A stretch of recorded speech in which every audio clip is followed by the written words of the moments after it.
Example 1.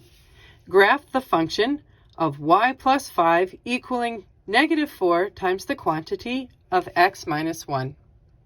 When given an equation, it is always smart to start off by labeling the parts of the equation that you have.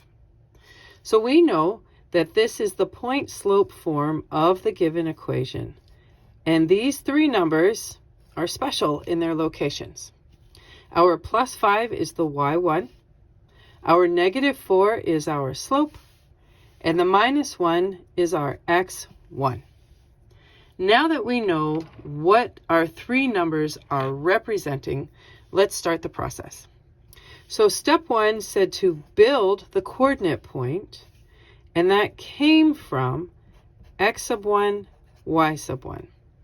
But we have to remember to change the signs. X sub 1 is currently a minus 1. So instead of a negative 1, this will be a positive 1. We have to change the sign. And y sub 1 is currently a plus 5. Since we have to change the sign, this will be a negative 5. Okay? So it's not that you've done anything to say they're both negative or both positive. No. You've just changed the sign on both of them. Yes, that's what we have done. So now let's go plot this point. X is 1, y is negative 5, and there it is. Good. Now we're going to use our slope to finish this off. Our slope is that of negative 4 because that is what's in the m position. And we know that all slopes have to be a fraction for the rise and the run. And when you aren't given a fraction, you put a 1 underneath of it.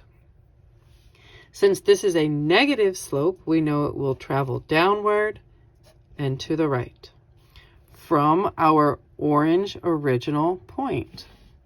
So let's follow those directions now. We move downward 1, 2, 3, 4 spaces to the right 1.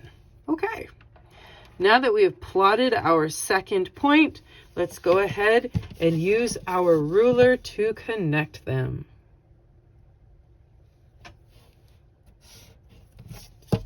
And there you go. It's really pretty simple. You don't have a y-intercept in your original equation, but that's just fine. You do have a coordinate point, and from there you follow the same rules as you always have with your slope. And there you go.